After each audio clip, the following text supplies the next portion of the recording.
welcome to Thursday's class. We have Nirav Tolia, who I've known for about 1 billion years. I'm really tickled to be able to spend time with him. We were in undergrad together here. We were, and one of the things that... 20 years ago. 25 years ago, yeah. Please. I'm internalizing it. Yeah, That's I'm the right. old one. And so Nirav, one of the things people don't know about Nirav is he went to the high school that is on Friday Night Lights. So, and what Nirav and I will both tell you is it's pretty close to accurate. That's pretty much what it was like. We both grew up in Texas, and Yep. so we lived the dream. That's exactly right. So, okay, so we're going to talk about networks and growth, and we're going to hear Nirav talk about how his management has changed as we've gone. So, why don't we just get started? Great. So thanks for coming. So you want to talk about Nextdoor and talk about how it started? Sure. So I'm running this company called Nextdoor, which is a private social network for neighborhoods. And it's got a little bit of an unorthodox beginning because it's what we refer to in Silicon Valley as a pivot. I was working on another company. I was funded with that other company. I'd been working on it for 2 years, pretty high-profile backers. And about a year in, we realized that our big vision for that company, which was called Fanbase, it was actually a sports company, we realized that that vision was probably not going to be realized, at least not by our implementation of the product. And so we gnashed our teeth for about a year, and we tried lots of different things. And when it became very, very, very obvious that we weren't going to get there, our first impulse was actually to return the money to our investors. We were burned out. We were pretty defeated mentally. Well, and you knew your investors pretty well, so you might want to give that back. Yeah, I was lucky enough to be funded by Benchmark Capital and a guy there, Bill Gurley, who I've worked with since 1999. So when we started Fanbase, it was 2008, and I'd worked with Bill for almost a decade at that point, and this was our second go-round. And so I had a high degree of trust and a high degree of support, and it's a real privilege to work with guys like Bill and Benchmark. And I felt like, to some extent, we'd let them down. And we'd gotten a high valuation, we'd raised a lot of money, we'd had some press around the company, and it just wasn't going to work. And when you're in the middle of one of these things, you realize that you're putting 110% of your life into trying to get something to work. And when it's not working, at first you say, well, this is just the toil of an entrepreneur, and this is just what it's going to take, and I'm in the salt mines, and it's never as easy as it looks on TV. But then there's a day of reckoning when you realize that some of your core assumptions are wrong. And we started to realize that, and then we tested them and scratched on them and tried to iterate. And we came to a point where we'd really hit a brick wall. And I'll tell you a funny story. I thought to myself, you know, I'm just maybe too old for this. I'm burned out. I need to take a little bit of time off. I'm going to give the money back and then give this another swing. So I called Bill and said, let's meet. I think you know things aren't going well. Let's talk about next steps. And we had this breakfast meeting in San Francisco, and he brought me a poem. And the poem is If by Rudyard Kipling, which is essentially a poem about becoming a man or becoming an adult. And the implication of him giving me this poem was, are you really ready to quit here, or are you ready to step up and give this another crack? And so he basically challenged my manhood. Which is an effective way for a venture capitalist to get an entrepreneur to go back into the salt mines. And so we got back together with the team. We contracted it from 12 people to about 7. And we worked on a variety of different ideas over the summer of 2010, and ultimately Nextdoor emerged from that. Now that was over 5 years ago, and it was pretty humble beginning, and it was a beginning that was marked by failure on another idea. And we feel incredibly lucky today that our product is used by over 50% of American neighborhoods. We've raised over $200 million in funding. Our last round a year ago was at a valuation of over $1 billion. And so it didn't start the orthodox way, and it didn't start smoothly, but we're on a good path now. I think you were talking to Nirav when he was doing Fanbase. It wasn't so much about how did you tell it wasn't working, except that you could just see Nirav and his co-founder, Sarah, really just grinding at it all day long, just trying to figure out how to make it work. We did pitch Greylock for Fanbase, and they said no. That was probably a leading indicator as well. They came back and ultimately said yes to Nextdoor. We said no to some things that have worked pretty well too, just for the record. But sometimes you get it right, sometimes you don't. But it's remarkable to me. You've had a very, very strong base from which to work from. If you work backwards to Stanford, even I remember. I think I probably first met you in '98 or '99, and you guys were running Round Zero. You and Naval. You just tell people what Round Zero was, and more than that, what the environment like that caused you to want to start that was like? Yeah, and when I come back to Stanford, I realized just how lucky I was to end up on the West Coast, in the Bay Area, and at a place like Stanford, because I didn't have ambition to work in technology, Both my parents are doctors, and I always thought I would be a doctor like my parents, and I wasn't even technical. And so the fact that I've now spent my entire career working for and running consumer internet companies is really part of a really lucky path that started at Stanford. And so I was at Stanford, was not really so happy pursuing the med school route, wondering what to do, and sort of at the end of my tenure here, the internet started to pick up, and it started to explode pretty quickly, and it exploded with names like Netscape and Yahoo and Amazon, and many that you don't know now because they don't exist, but some that are still around. And so I was lucky enough to be an early employee at Yahoo, which was mostly Stanford folks at that point, so it was like going back to a dorm. Started by a couple of Stanford grad students. And so I was one of the first 70 employees there. Wow, I didn't know that. And joined in 96, just as the company went public.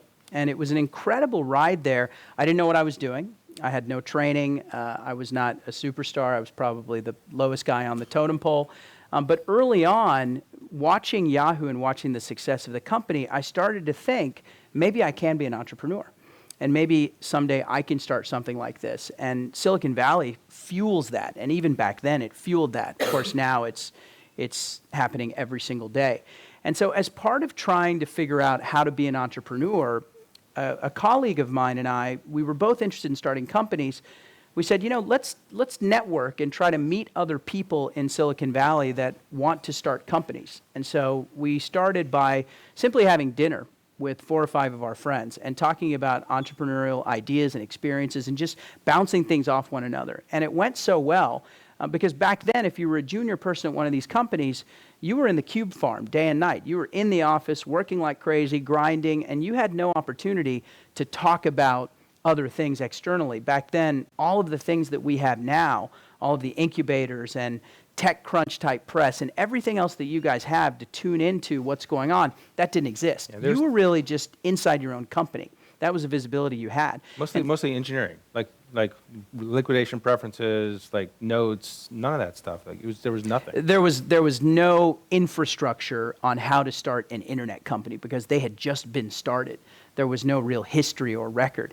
And so we wanted to go out and meet other entrepreneurs that were interested in doing it. And so we had this dinner, and it went really well. And we said, okay, let's have another dinner a month from now, and maybe we'll each invite one person. And we did that, and that went really well. And before a couple of months, we realized that there might be a need for an organization. It wasn't formal. It wasn't a company.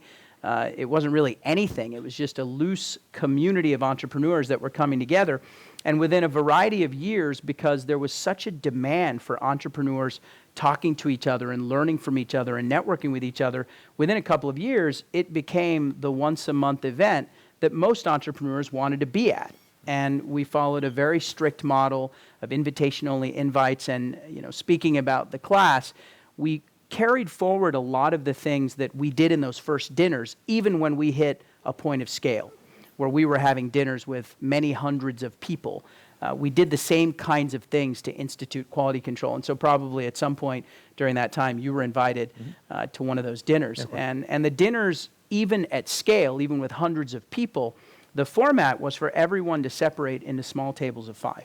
And so we were trying to replicate that first dinner, even though we were at a point of scale at that point. Yeah, it's an amazing thing, because it's just a historical footnote. Nirav did that with Naval Ravikant. Actually, he was not part of one of the founders. He was one of the attendees. Okay. But there were 4 co-founders of Round Zero. And no, that's where I met him. That's interesting. He became a co-founder of mine for a company that we started together in 1999 called Epinions. But that was just where I met him. Interesting. Well, you want to talk about Epinions briefly? Because this is not your first rodeo scaling. Sure. Yeah, Nextdoor is actually the 3rd company I've started. You heard about Fanbase, the one that didn't work. And there was one before then called Epinions. And I felt after a couple of years at Yahoo and seeing that employee base grow from 70 people to over 3,000 and really experiencing the ride of a lifetime, just being there and trying to soak up everything that was going on, plus running Round Zero, which is what I was essentially doing with a couple of other people, running this thing that was scaling, that was a little bit like a startup. Now, it didn't have funding, it didn't have revenue targets, it didn't need that kind of measurement. It had a lot of traction, though. It definitely had a lot of traction, and it felt like a startup, and it felt like something that could accomplish great things and change the world and all the things that we want to do with startups. And so at that point, I felt, okay, it's time, even though in 1999, Yahoo was absolutely thriving and flourishing, and the stock was at one of its highest points, and many people thought I was an idiot to leave at the time. I left and with a few people that I had met at Round Zero started this company called Epinions, which was an idea that was Naval's idea. It actually was not my idea. It was a great idea, brilliant idea. And the notion was, looking at Amazon in those early days, one of the differentiators on Amazon was the fact that there were product reviews written by real consumers, which was completely different than the editorially driven product review press that we had been used to. There was this old publication, you guys probably don't even know it, called Consumer Reports.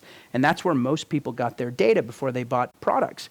And then Amazon came along and said, you know what, it's good to hear from actual consumers. And so Naval had this brilliant idea of building a kind of marketplace or platform where people who had expertise about products or experience with products could write reviews about those products that they both loved and hated, and shoppers who were looking for information could go to this platform and get the information they needed to make better buying decisions. Yep. And it grew quite large. It was a darling of the dot-com boom initially, started relatively fast. In fact, we had an article in the New York Times Magazine called Instant Company about just how fast Epinions was scaling at the beginning. So it was blitzscaling, even before that was a term, and it probably scaled a little too fast. And at some point, we were over 100 employees, and then the dot-com boom and bust happened, and we busted along with it, and we had to contract the company down to less than 20 people. So it was boom, it was bust, and then little by little, and through some very, very hard work over a number of years, it grew to be relatively successful. Yeah, I think more than relatively. You guys did very well. It ultimately merged with a New York-based company called Deal Time, and then the whole thing was rebranded as Shopping.com, which went public in 2004 and then was bought in 2005 by eBay for over $600 million in cash. Overnight success after 10 years. You know, what was interesting about that is there was a lot of research that was done that I saw, I think it was done at Stanford, that talked about the median amount of time from founding to liquidity event. And I think the median time was something on the order of 5.5 years. And if we think about founded in 1999, I think Epinions was April 99 or so, and then public in November 2004, that tracked that median amount of time. Now I look at Nextdoor, which was really founded the summer of 2010. And here we are over 5 years, and we are not going public anytime soon, at least not that I know of. And so that's one of the things that actually has changed in Silicon Valley. The way that we think about scaling companies, we are more ambitious than ever because the markets are larger, but our path towards getting public and being truly independent has expanded. Yeah, I think the conventional wisdom is that it happens fast because you don't hear about this company and then it shows up in the news and suddenly it's got billionaires minted or whatever. But I think the median time of liquidity has gone up. I think across the board. And I'll say a couple things about speed and the phenomenon that we see. Two things. One is there are companies that are almost overnight successes. Sure. And as an example, I'll say Instagram. Yeah. And Instagram was not an overnight success because Kevin, the founder of Instagram, had started something before, but that product, Instagram, was almost instantly well regarded.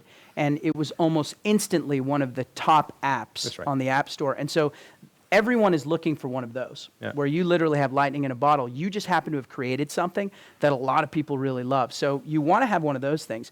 The other thing I'd mention about speed is sometimes fast up can mean fast down. And so the thing you have to be a little careful of is there are lots of things that get popular really, really, really quickly.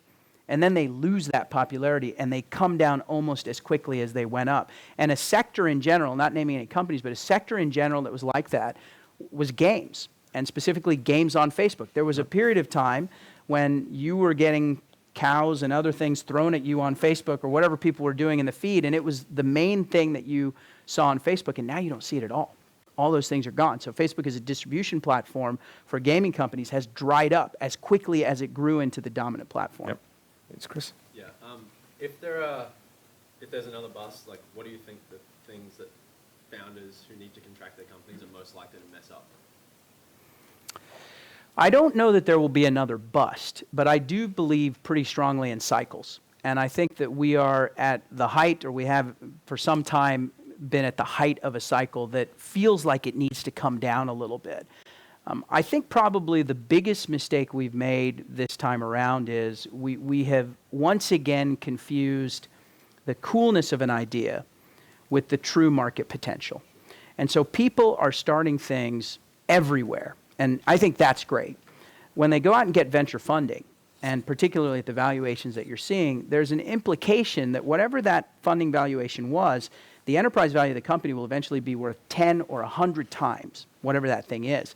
And in most cases, a lot of these companies are really good companies that could be run by a person who funds it himself or herself. I think that's been one of the big changes in the internet with Amazon Web Services and a lot of the tools that exist. You can be an entrepreneur that's self-funded or angel-funded and then start a cash flow business.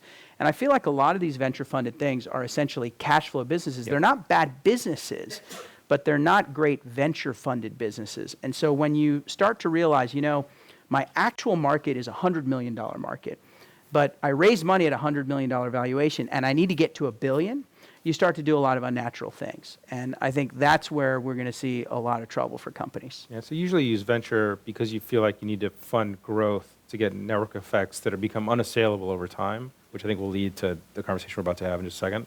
I think that using venture to fund cash flow businesses is almost never right, because you start to think about growth ahead of revenue. You start thinking about upside down unit economics. It's a whole bunch of problems. Yeah, specifically what people are saying is using venture money to acquire customers or acquire sales is the wrong way to use venture funding, unless you believe there's a true network effect. And then I think what happens in a contraction is that most people say, well, look, I'm a small cap company or I'm worth $100 million or $200 million or $10 million, not worth $1 billion or trillion or 10 billion or 50 billion. It won't matter if the top of the market contracts. And I think what surprises people is how fast it kind of cascades down, and you start to see tightening at the top, and then it tightens down pretty quickly. And is there a better way to reduce the employee count, like from 100 to 20? Are there things well, you're doing that because it's the only thing you can do to stay in business. I think in general, what founders and CEOs need to think about is there's a right way to run a company, and that way doesn't change that much in a boom cycle or a bust cycle.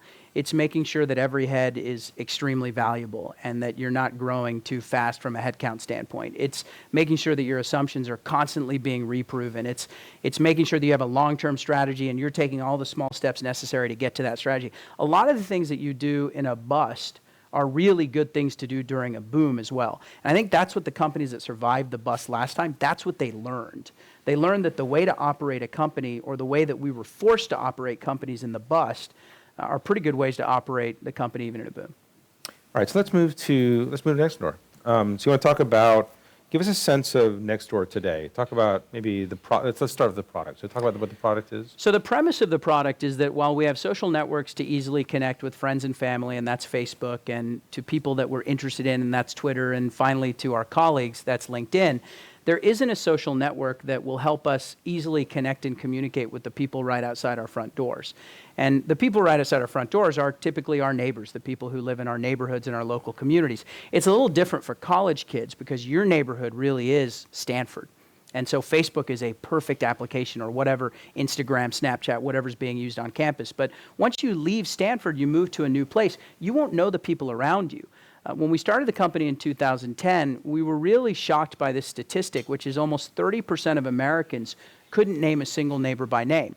And John and I will tell you, 30%. 30% of Americans could not name a single, it's actually 28% of Americans could not name a single neighbor by name. And John and I know from growing up in Texas, that's not the way we grew up. We weren't necessarily best friends with our neighbors, but we certainly knew them and we relied on them. And I think if you think about your parents back home, wherever home is, they are part of a local community that they feel connected to. And when I think about my two young sons, both under 3 years of age, I don't want them to grow up in a world where most of their friends are folks that they're connecting to virtually on Facebook or through Twitter that they've never met. I want them to feel like they have roots in the community. And so that was the premise of the company. It was a pretty obvious premise, but completely unproven because people had lost touch with neighborhoods. So the notion that there's even any value to connecting with our neighbors, that was an unproven notion. Now here we are 5 years later.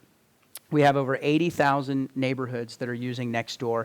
That's roughly 50%. We think there are 165,000 neighborhoods in America. The median size of those neighborhoods is about 700 households. Why don't we go into the stats? 'Cause I think it'll be good to give people a sense of the scale. And while he's bringing this up, almost 50% of American neighborhoods, but over 90% of the neighborhoods in the top 40 cities.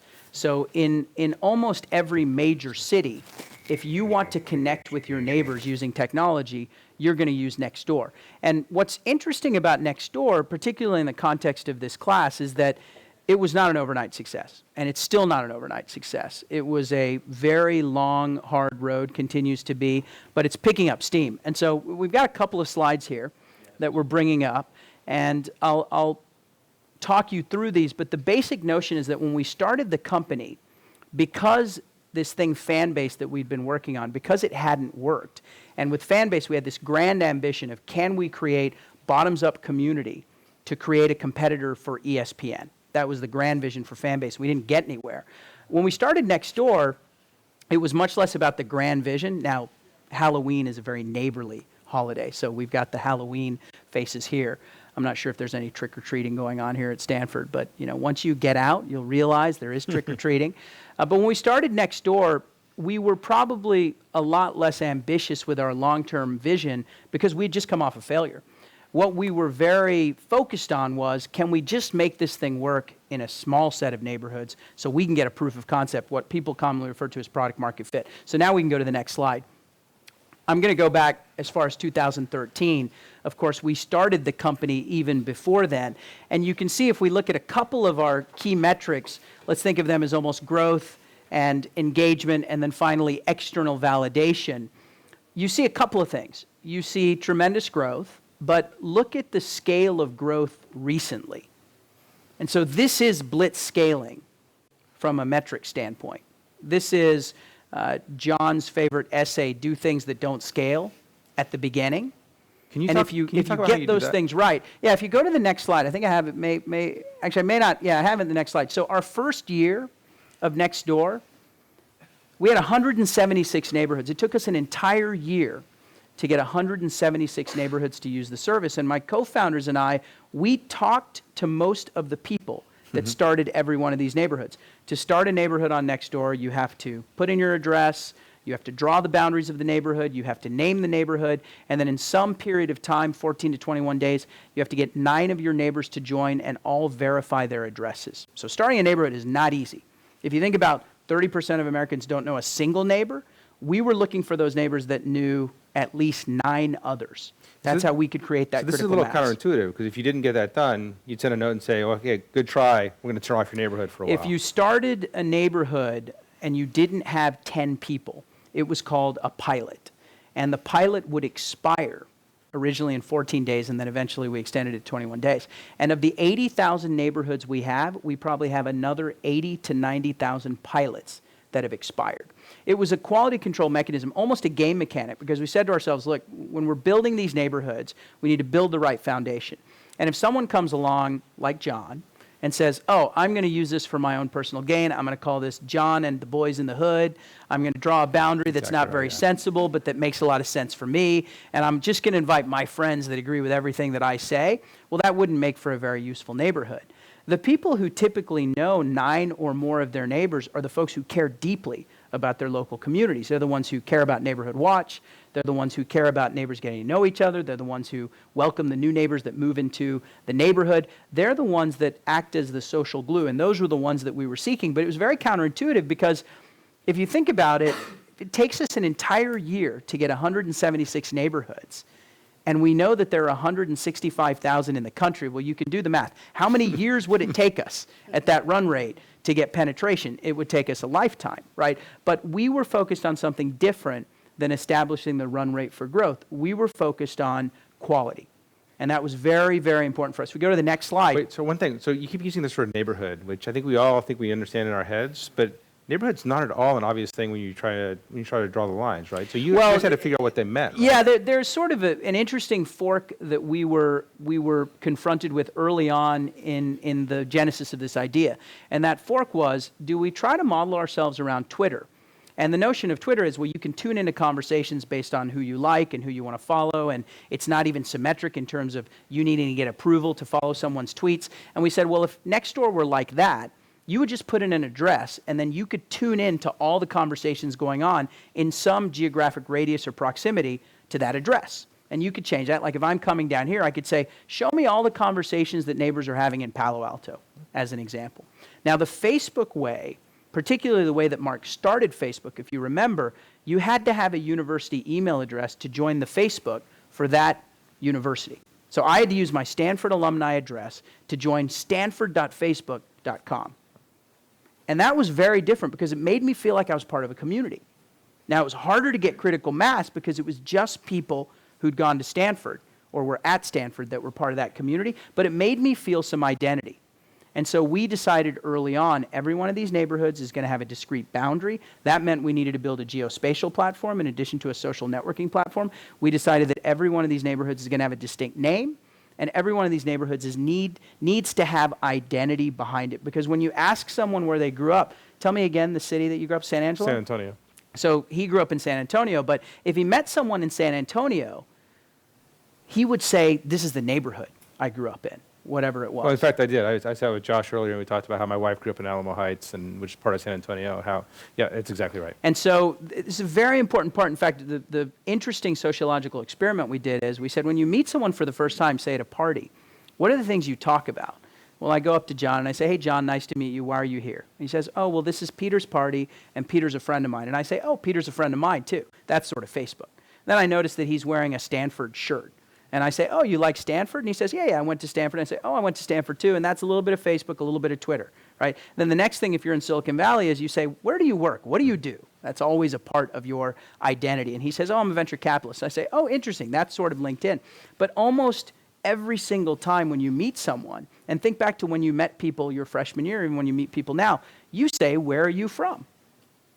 Right? And the person says, oh, I'm from Texas. Where in Texas? This little city in West Texas, Odessa. Where in Odessa? And it just keeps tunneling all the way down until you typically hit the neighborhood. And that's a big part of knowing who someone is. So we felt that notion of identity was extremely important. It was the hardest decision we made for a couple of different reasons. One is there is no objective encyclopedia of neighborhood boundaries.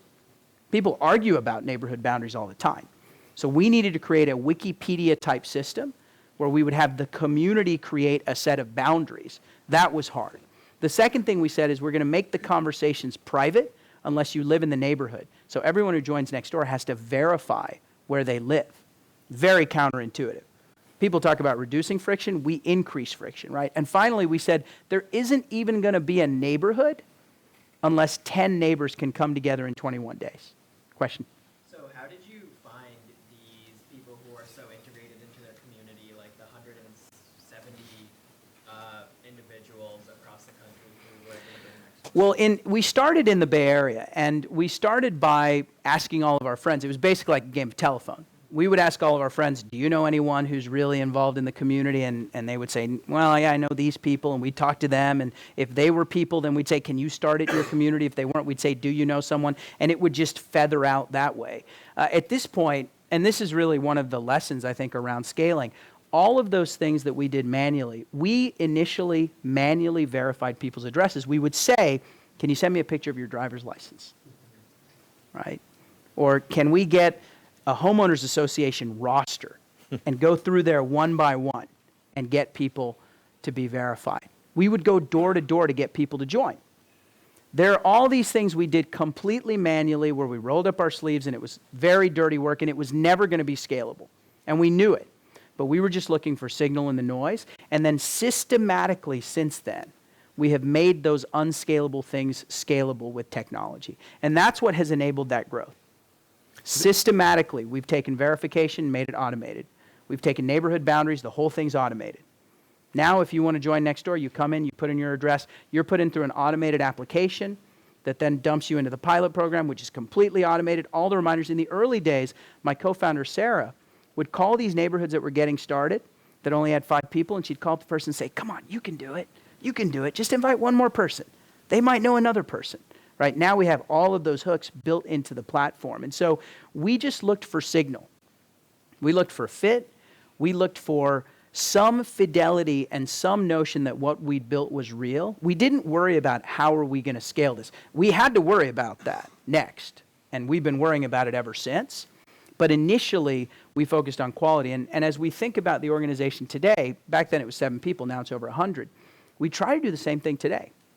We actually separate the company. We have organizations like engineering, product, design, et cetera, but we sit people typically in project groups where we have a designer, a product person, 5 or 6 engineers, an analyst. And we tell them, Let's try to simulate what Nextdoor was like in the early days. And it's okay if you do scalable things. To take an example, recently we launched a feature on Nextdoor, which is finding a babysitter on demand. One of the things that you do in your neighborhood all the time is you ask for a babysitter. And so wouldn't it be cool if you could find a babysitter as easy as you can find a car on Uber? You guys all have this problem all the time. Well, you guys could be the supply side if you wanted, not the demand side. And when we piloted this, which we've been piloting in Palo Alto and a couple of other neighborhoods, we had the team members go and literally walk around Palo Alto to try to find babysitters to sign up for the service. Now, clearly, that's not the way we're going to do it long term, but we got supply to a point where we could test demand. Demand and supply were matched, and now we're looking at ways, how can we actually productize this? Yeah, so I'm struck by all the similarities. There's so many similarities between Nextdoor and LinkedIn and a lot of different points in the thing. Partly it's because by the end, you're going to have this asset that looks like LinkedIn's, which is very, very hard to assail. Well, let me show you some of the data, because I think the data is very interesting to look at. So this is where we are now, all 50 states. We've got Alaska and Hawaii in there. Go to the next slide, please. We've made it a goal to get highly penetrated in the major cities, because as we think about building a competitive moat against any competitor, we want to own the most valuable cities in America. And these are some of them, and these are the percentages of neighborhoods in these cities. You'll also see something interesting, which is Nextdoor is a true mass market phenomenon. It's not a Silicon Valley phenomenon. You're going to see cities all over the map here, literally. You got Manhattan, Los Angeles, Houston, Washington, D.C. Go to the next one. So now to get a little bit more interesting, this is engagement. How frequently do people use the product? And the solid line is how frequently do our members, and the denominator is all registered members.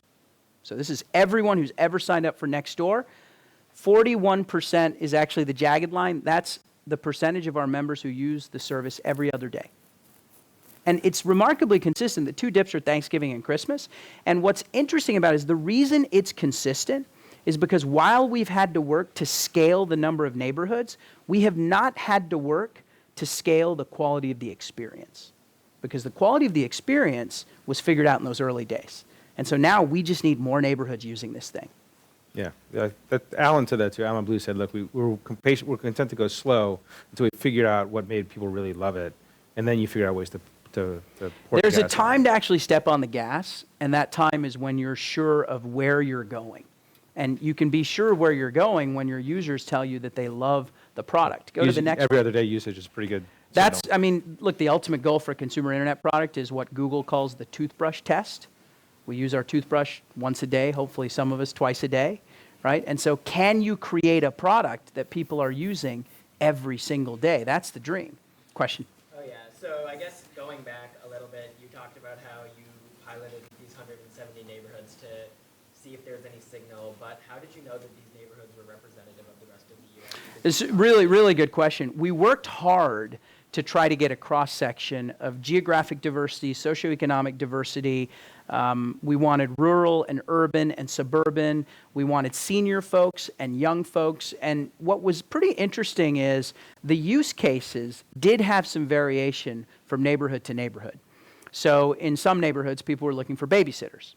In the marina in San Francisco, which is where many people go after they graduate from Stanford, no one's looking for a babysitter, but they do want to know what's going on Friday night. So it's a different kind of conversation that you have with your neighbors. In senior citizen communities in Florida, there are neighbors that want to actually do bridge nights and solitaire nights and that sort of thing, right? So the conversation differed, but the quality of engagement and the basic human need to connect with people around me, that was incredibly consistent. But it's a good question because we did, because we were coming off of a failed startup, have a lot of skepticism about ourselves. So we did the first one, we said, well, this is just in Menlo Park. Anything would work in Menlo Park. So then we did another one, and we said, oh, well, that's just Portola Valley. Okay, now all we've got is a little coincidence, Menlo Park and Portola Valley, right? So we said, let's force ourselves to go outside of California. So we went to Seattle. And then it worked in Seattle, and we said, well, maybe that's still just a tech kind of thing. And ultimately, we made our way in that first 175 neighborhoods to Hamilton, New York, which is about as different a neighborhood as we've probably ever lived in, because we would see postings in that neighborhood of things like, I've lost my cow. My cow is wandering around the neighborhood. Can a neighbor please tell me if they've seen my cow, right? And that's not what you see in either Menlo Park or Portola Valley or any San Francisco neighborhood. But the conversation was still rich there. And it was still something that we felt had very strong signals. So we, again, systematically, sometimes failure can be a very, very powerful motivational tool, almost always, I think. And so we had this specter of, yeah, but is it really working? Is it really working? My wife asked me when we crossed 80,000 neighborhoods, which was just this week, she said, can you believe it? 80,000 neighborhoods. I remember when you told the company that first summer, if we get to 100 neighborhoods, we'll bring a dim sum cart into the company and give everyone dim sum, and we'll call it the Dim Sum 100. And our engineers looked at me like I was crazy. We'll never get 100 neighborhoods in 90 days. That's crazy, right? Well, we got to 100, and then I remember telling them, if we get to 10,000, we're going to do the Tuscany 10,000. Well, we never went to Tuscany because we're scaling a lot more quickly now. But even when my wife said we'd run out of money, even though we've raised $200 million, we can't take all the employees to Tuscany. I think we said we do have some goal about founders shaving their heads if we hit some extreme Hopefully, yeah. number of double-digit millions users or something like that. But the idea was, and still is, we haven't made it. We're working hard every single day. And we're motivated by the fact that every single day we get some positive data points, and we're just going to keep going. And so there's this old quote. I'm not sure. It might be like a Sun Tzu quote, but the journey of 1,000 miles begins with a single step or something. I'm not sure who. It's okay. So it's a Mao quote. Mao. Sorry, I was a little off. Don't quite know my super similar, Asian though, yeah. historians. But that is very true for us. It's not true for all businesses, by the way. It's not true for all businesses, but for us, it's absolutely true. The only way for us to get there, and get there for us is, we want to be used by every neighbor, in every neighborhood, every day, around the world. The story you tell about, well, maybe this is just Palo Alto, or maybe it's just Portola Valley or whatever. It reminds me of, I think my very, very favorite thing that anybody in Silicon Valley has ever said is Andy Grove saying, fight like you're right and listen like you're wrong. And what he meant is that he wanted everybody to come at it with a strong product point of view about what's right, and he wanted them to be relentless about looking for data to figure out whether it was wrong or not. Yeah, the interesting thing about data is your instinct and your intuition can be wrong. Data, if it's interpreted correctly, is very, very rarely wrong. And so what you see up here is what I commonly refer to as one of my favorite slides. What this shows here is a very systematic, consistent, predictable growth across neighborhoods, growth in size of members joining. And so what we've done here is we've cohorted the total number of neighborhoods we have, which is changing over time because we're adding more neighborhoods. We've cohorted them, and we've said, okay, what percentage of the entire cohort corresponds to what size of members in a neighborhood? So you go back about 2.5 years ago, Q1 of 2013, almost 60% of our neighborhoods had less than 100 neighbors using Nextdoor, right? We were just getting started. It's literally like growing a tree. The first couple years you grow a tree, you don't see anything. But if you go to Muir Woods and you see some of those incredible trees, those are trees that have been around for a long time. So what you see here with the green slowly but surely, systematically growing, is that all of our neighborhoods get larger over time. The denominator here, 2013, is 7,000. Over in 2015, it's 80,000. Right? So all these neighborhoods are getting bigger. Let's go to the next slide, I think. Yeah, Dropbox had the people in Silicon Valley love this idea because you're getting every cohort getting stronger over time. Dropbox had a chart like this, which is every cohort was making more money than the month before. Do you And have start increasing stacking. marginal utility? That's right. You Like, start stacking these things, and you get a very, very fast ramp. you know you have a network business. I mean, what's the definition of a network effect, right? Every node that's added adds value to the entire network, right? That's a little bit what you're seeing. I'll just show you this, and then I'll take some questions. This is pretty interesting. This is looking at household penetration by neighborhood. And the neighborhoods that have launched on Nextdoor are cohorted by their launch year date. So the green line here is all of our neighborhoods that were launched in 2012. So these are neighborhoods that are 3 years old, and they are now 30% penetrated. So 30% of the people in those neighborhoods, and it's the entire basket of neighborhoods, is using Nextdoor. What's interesting is if you look at the next year, 2013, which is the orange line, it's closely tracking. We're doing a little better, but it's very closely tracking 2012. Same for 2014. It's very closely tracking 2013, 2012. And then you look at 2015, it's about the same. So what I told John is, if you see this kind of predictability and you can take a step back as a CEO and say, okay, as long as this continues, I know that today we have 50% of neighborhoods in the country. I also know that at some point in time, that's years away, not many years away, all of those neighborhoods will have at least 30% penetration. And more, actually, because it doesn't plateau, it keeps going. What that essentially says for me is, and the board, this is what VCs do, they saw this chart and they said, so are you telling me we could fire everyone in the company? And at some point in the next 3 years, 50% of the neighborhoods in America would have 30% of their population on Nextdoor? That's not actually true. You couldn't fire everyone. You'd have to keep some of the engineers to keep the site up. But it's largely true, which is awesome, not the firing part, but it's awesome from a predictability part because a lot of businesses that we see are what I would refer to as treadmill businesses. Every morning you wake up and you got to go take a run on the treadmill. And those miles that you're accruing, that distance that you're traveling, you don't get any credit for it tomorrow. It's just one day, you do everything you can, and then the next day you've got to earn the whole thing again. The really good networks businesses that accrue value over time, it's not a treadmill business. Every single step you take is adding incremental value to the whole. And that is LinkedIn. That is the definitional quality of LinkedIn, and it's something that we hope is going to be true of Nextdoor. Let's see questions for Question. yeah. Okay. So how do you guys keep people on the platform once they've made the connection there? And it's sort of, We should repeat the questions for the So, sorry, how do we keep people on the platform once they're there? And then the second part? right, so because like there's been a lot of cases where, you know, people go to platforms to make a connection. Yes. Once they do, they bring it to another platform to use more often, or Yes. text or something like that. Right? So how do you guys manage that as Nextdoor since you don't have to scale necessarily like Facebook or these other platforms? You know, we've been pretty lucky. When you have a platform that the average of all users is that 40% of those users are using the platform every other day, there's something that's so powerful in the core engagement of being able to tune in to what's going on in your neighborhood, and there really is no substitute. That's not actually a problem that we think about that much. We don't have a lot of churn. We don't have a lot of people who use the platform a lot and then go off and decay over time, which sometimes happens in gaming. You use the thing a lot and then you're like, I'm sick of it. I'm done with Farmville. I can't do it again, right? What we see on the other hand is the opposite. People, they go in a little carefully, and then over time, as more neighbors join and as the information is richer and as their utility actually delivers more value, they use the product more. So I didn't show you a cohort where we take our neighborhoods and we say which neighborhoods have the highest engagement. And what you would see is the neighborhoods that are the largest have the highest engagement, which is also great because all the neighborhoods are getting larger. The one other thing I'd say is we're very lucky in that there isn't an obvious substitute. And John and I were talking about this. There's no internet competitor, really, nor is there an offline competitor. And so it used to be when I was at Stanford, I actually subscribed to the Chronicle.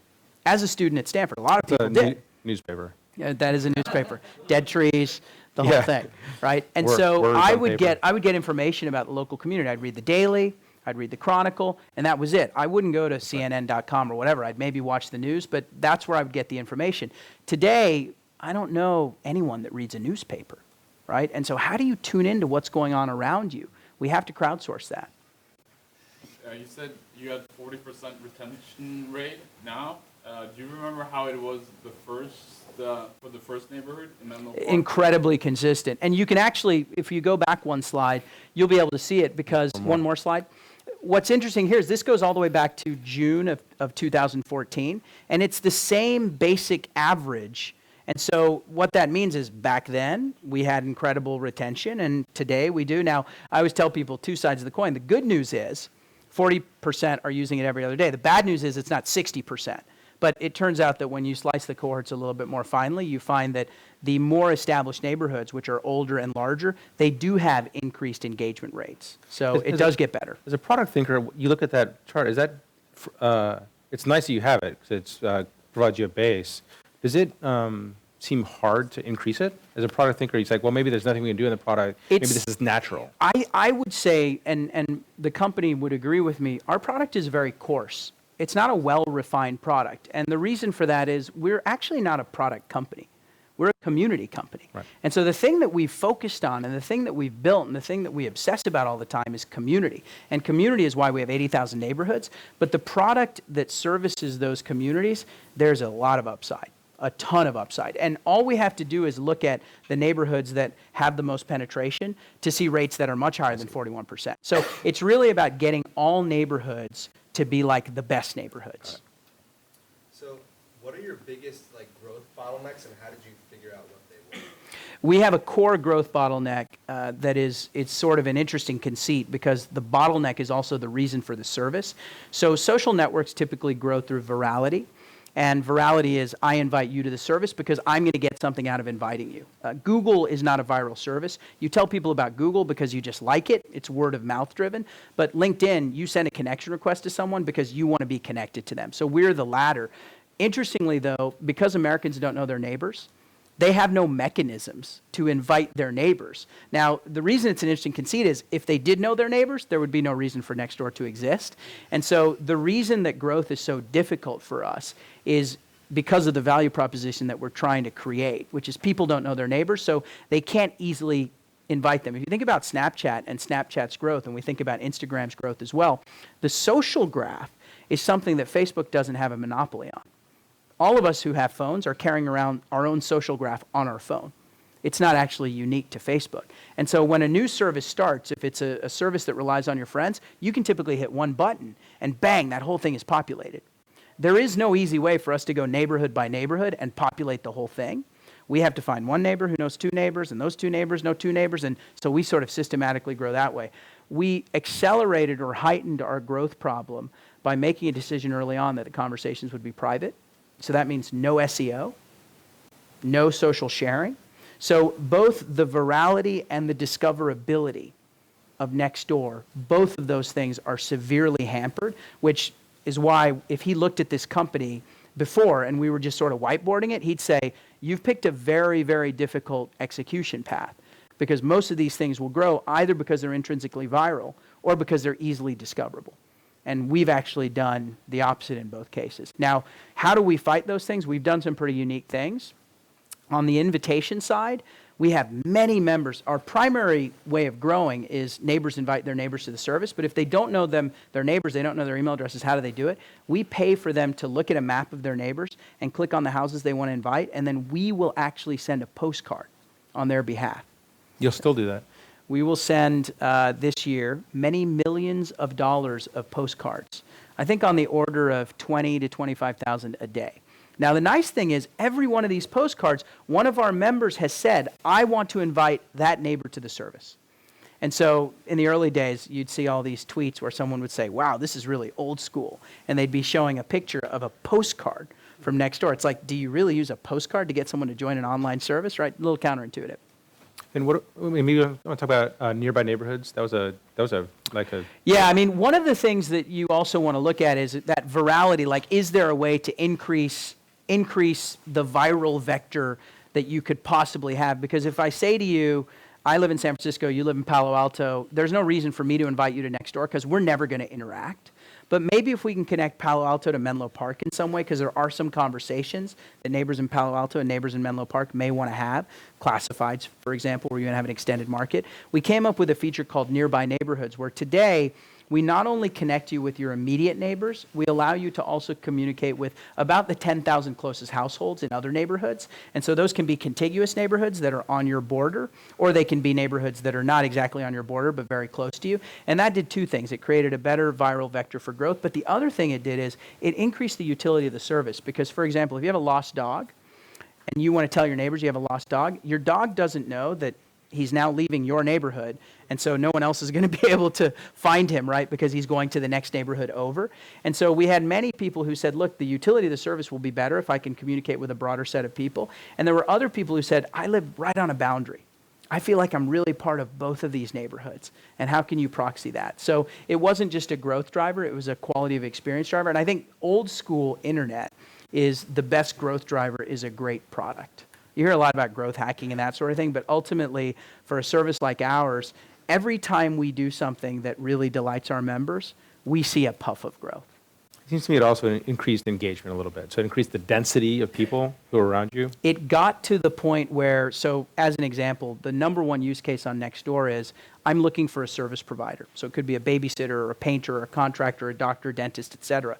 And that's 26% of our 11 or 12 million messages a day. And those typically have about 15 to 20 minutes before you get your first response from a neighbor. And over a 24-hour period, you typically will get a median of 5.5 replies. So that's pretty incredible. If you think about, there's a platform out there where you can ask your neighbors for a service provider, and within half an hour you'll get one answer, and in the next 23.5 hours you're going to get 4 more. That's pretty powerful, but we needed to increase the density of people that could respond to that query, and that's something Nearby Neighborhoods did.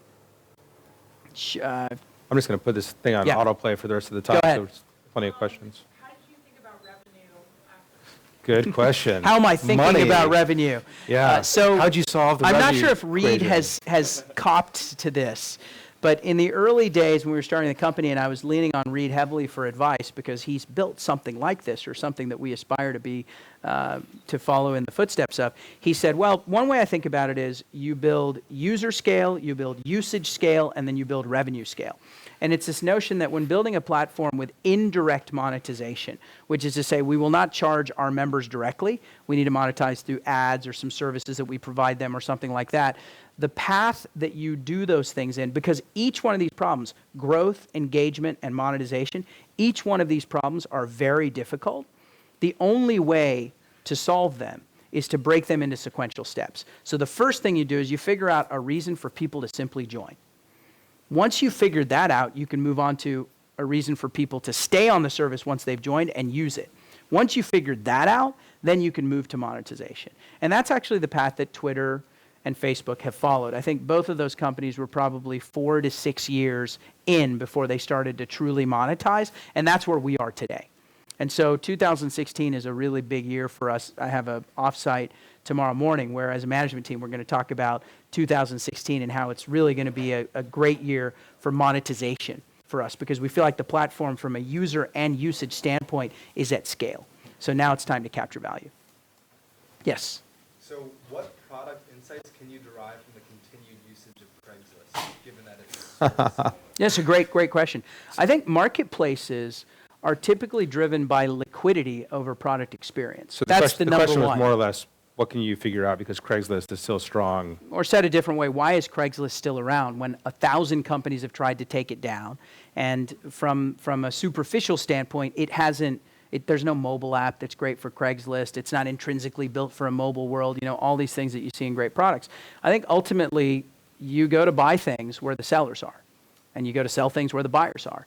And Craigslist still has a lock in a couple of categories like real estate and personals and others where it's still the best marketplace out there. Now, we have a slightly different take on it because Craigslist is a marketplace where you can go there anonymously and you can buy and sell anonymously. That's not the way Nextdoor works. Nextdoor, you have to verify your address, you have to put your real name in.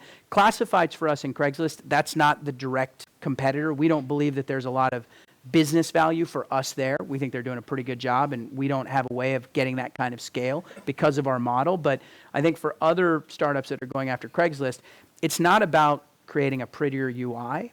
It's about getting those audiences to shift, and that is very, very hard to do. Very hard. Marketplaces are all about whether the transaction clears or not. If you put something up for sale, you want to make sure it sells, and nobody has liquidity like Craigslist.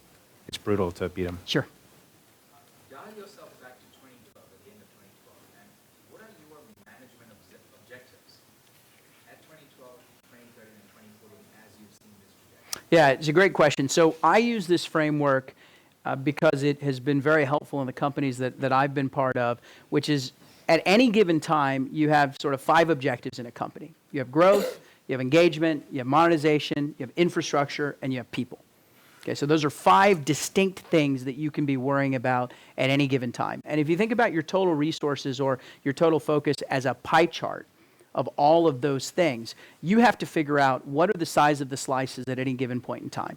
And sometimes that point in time is annual, sometimes it can be quarterly, sometimes it's even briefer. If you have an outage, for example, interestingly, a lot of these services that get scale quickly, they go from spending no resources on infrastructure and we did that, to spending a lot of resources on infrastructure. So for us, if I go a little forward, 2014, towards the end of 2013 was all about growth for us.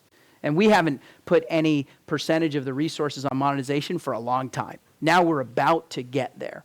We've actually put surprisingly few resources on engagement, because in the first instantiation, 2011, we spent a lot of time, 176 neighborhoods, we were not focused on growth, we were focused on engagement.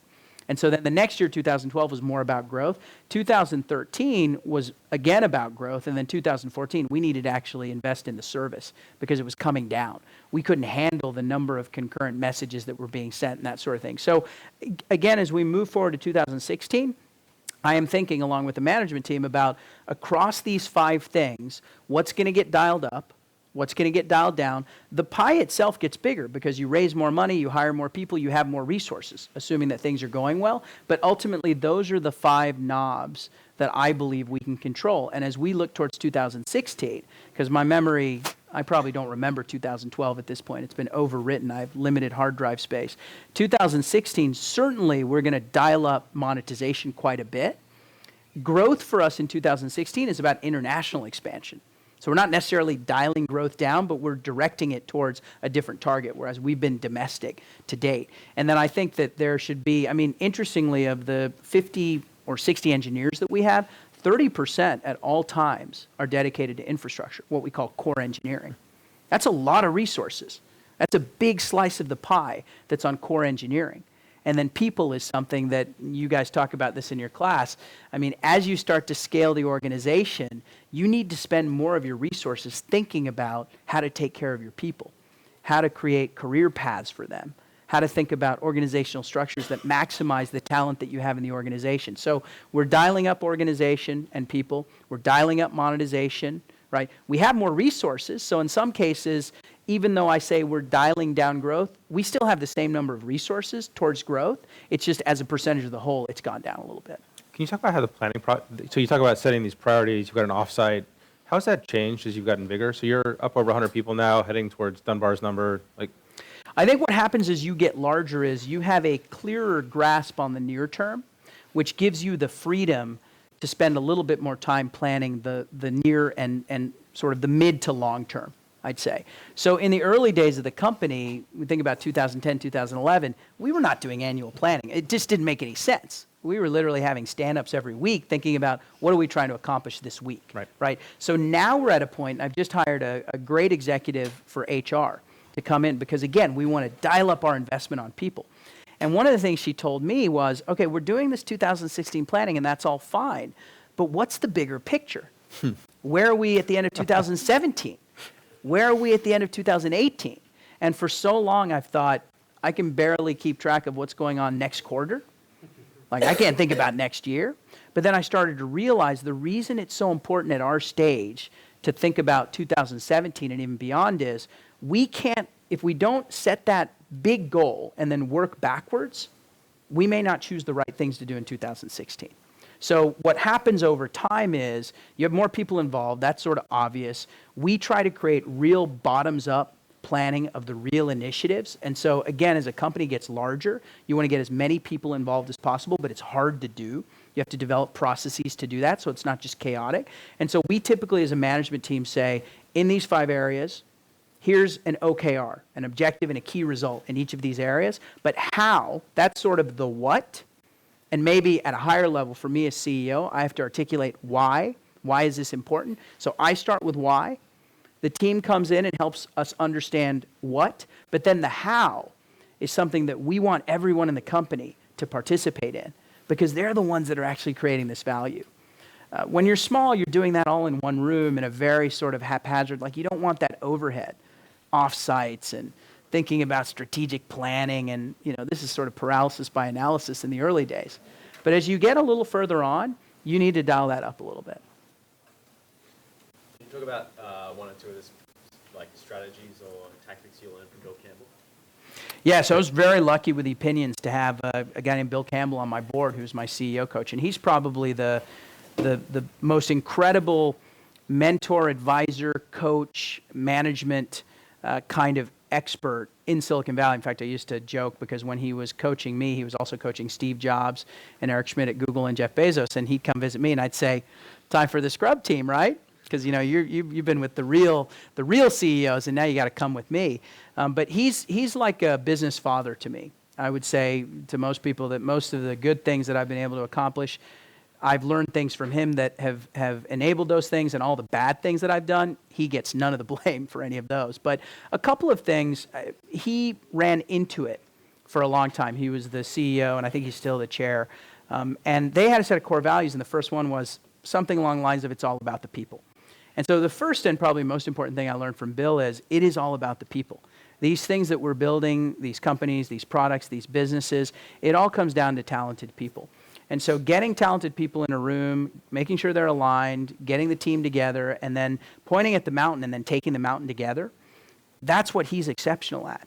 And he's done it in his own companies, and he's helped many incredible companies do the same thing. He was a football coach for a long time, but he's the ultimate coach in general, and I mean that term in as glorious a way as you could mean it. He's the ultimate coach. He doesn't get a lot of ink these days. He's a behind-the-scenes guy, but he's probably the best mentor, like one of the best mentors in the world. And I think that what he's really special about is that he can give you specific situational guidance, but he also recognizes that you're not the same guy as Eric, wasn't the same guy as Steve, and I think he coaches. He sees the genius of you, and he kind of puts his advice and hangs that around who you are. Yeah, he's got, I would say, three incredible and unique skills. The first is he's just an incredible leader himself, like an unbelievable leader himself. His instincts are incredible, and he's someone that people want to follow. He always used to tell me, your title doesn't make you a leader. Your people make you a leader. Being a leader is about being someone that people will follow. And he's someone people will follow. And so you want to soak up as much as you possibly can. That's the first thing. Second thing is, the guy's actually done it. So he's not a professor who's never been in the field. He's not a management consultant who's helped with a few people but has never had to make the decisions himself. I mean, this is a guy who's been in the boiler room and has achieved tremendous success doing it. And he knows and empathizes with everything that you have to do as a CEO or as a management team member. And then the third thing is, think about the companies that he's been around. Apple, Google, Amazon. I mean, what has he seen? He's literally seen the history of our industry, right? I don't think there's anyone like him. No way. Yeah. So taking a step back, what is the conversion rate of the postcards you guys sent? Back to growth. Yeah, they won't let me divulge the numbers, but what I will say is it's not as high as we'd like it to be, but particularly in 2015, we've been able to significantly increase the conversion rate, which then allows us to send out more postcards because we're looking at a cost per acquisition, and we're sort of backing into that based on the conversion rate. And so we're very strategic about postcards. I'll give you two vectors upon which we're strategic. The first is we don't give every neighborhood the same number of postcards. If a neighborhood has 2,000 members, the neighborhood as a whole gets very few postcards because it doesn't need them. But if a neighborhood is trying to get to 10, we may give those early people who are starting the neighborhood 100 postcards, right? So that's the first thing that's actually pretty interesting. In fact, moving into 2016, I think most of our postcards will be going to neighborhoods that have fewer than 50 members. Because we know from all the data that the neighborhoods above 50, they're just going to grow on their own. The second vector that's interesting is we've now built a reward system where the number of postcards you get as an individual is driven by the number of acceptances from postcards that you've sent in the past. So if we've given you 10 postcards and you've sent them out and 5 of your neighbors have joined, you get more. If we've given you 10 postcards and you sent them out and none of your neighbors joined, you may not get any more. This is done on a monthly basis, and it's actually pretty interesting to look at the data because the first day of the month, we have this giant spike in postcards sent because there are literally people, they want so badly for their next door neighborhoods to get penetrated that they're waiting until the clock strikes midnight on the first day of the month, and then they're sending all their postcards out. Can I ask a dumb question maybe? So how do you figure out what's a reasonable CPA for a pre-monetization Yeah, service? you have to have some assumptions of ultimately how much you can monetize those people on the other end, right? So let me just hypothetically say that these postcards, the CPA ended up being $1. So it's $1 for us to use postcards to acquire members, right? We should be able to generate $1 per member in some reasonable number of time, and we've got to back out the churn members, and we've got to back out any other things, sort of, you can write fiction in Excel, as they say, so you've got to be very diligent about it. I think for us, it was a combination of thinking about value capture, but it was also a combination of thinking about value creation, which is, what is it worth to us to have 80,000 neighborhoods that have launched, and how much would we pay for that? So we look at it a number of different ways, but because as a management team, many of us have laid off people, we are exceptionally careful with our funds. Exceptionally careful. We have to be. This is a really difficult, just for the record, this is a really difficult calculus, because you can, fiction in Excel, right? You can convince yourself of almost anything. You can justify almost any spend for the rationalization. Well, so it's a... I'll tell you sort of in general as a CEO, I'm okay with spot spending for experimentation. And if it fails, no problem, because you don't have to do it again. The things that I'm very wary of, and overhiring is one of these people, one of these things, I'm very wary of spending money where I'm locked into spending over the long term without any terminal point, right? So when you hire someone, you're giving that person the job, and if things work out, you want that person to work with the company for as long as possible, right? But if you decide to do a test where we give twice as many postcards to some group of people, and we see what happens, we measure the conversion, we don't have to do that next month, right? So I'm a big fan of taking risks, because you have to take risks to actually have successes, but I like to bound those. I like to be disciplined and bound them. Another way to say that is things that increase your, structural things that increase your burn are dangerous. Very dangerous. Long-term leases, office leases space. are terrible. Yep. They're terrible. In fact, today, the last 3 leases that I've signed have been subleases. They cost a little more, but they are not long-term. And I don't know how to predict the size of the company and its square footage needs over a 3-year period, right? I mean, I shouldn't be able to, because if things are going well, we should be growing a lot, right? And so I'm willing to pay more per square foot to not lock myself into a 12-year. In San Francisco now, the landlords are looking for a 12-year commitment, right? And they're getting it. They're getting it. And the math people are using is they're saying, well, there's such a huge demand out there for office space that even if I grow out of this space in 3 years, I'll find someone else to sublease it for me. Well, there are 2 problems. One is, what if they contract and they don't need the space themselves, right? And number 2, if the whole market contracts, that demand's going to shrink. It's smart on the landlord's part because they want to lock in all the good stuff that's happening today, but it's very dangerous for startups. Very, very dangerous. Yes? There's 2 questions. The first is the natural inclination would be that your members would be between 25 and 60 probably, yeah. Have you had any surprises, and are you able to attract others? And the second question is, I appreciate the discipline of getting the members now. As you think about moving into a product phase or a revenue phase beyond advertising, could you give some overview of how you think about shared services or other forms of revenue that you can move into? Yeah, so on the first, I used to tease the team because they would come to me initially and they'd say, well, our member is 35 to 55, married, kids, and I'd say, no, no, no, no, no. I don't want to create that kind of product that has that kind of narrow band. And I thought about it and I said, but it sort of is the data. So you can't dispute the data, right? And ultimately what we realized is, what was the age band of the first million users of Facebook? It was like 17 to 21. Yep. What's the age band today? Well, I know my 72 or 73-year-old mom is on that thing every single day. And so you pick an initial market and you overserve that market. And that for us was people who own their homes. And so you have to be a little older because you've generated some capital to do it, who had children. They cared about safety, they cared about schools, those kinds of things, that were living in suburban areas because that's where you can afford homes and send your kids to school. So that's really where we saw real penetration early on. Here we are today, 90% plus of the neighborhoods in the top 40 cities. There's no rhyme or reason. We have incredible penetration in Florida senior citizen communities, and we have incredible penetration in the most urban areas like Potrero Hill in San Francisco, where you have a much younger base. There's even some neighborhood at Stanford. I don't know exactly what's happening with that neighborhood. You should try to join it. I think it might be some professors or some folks who live on the Stanford campus. But the hope was always that we would pick a group initially and then widen the aperture. either through product features or just because we understood the needs of the users. What it turned out happened for us is our core value proposition, which is to speak with your neighbors or communicate and connect with your neighbors in a trusted way, that's not an age-driven value proposition. It started as it's more important for a certain set of people, but it turns out that it's marginally important to everyone who lives in a neighborhood.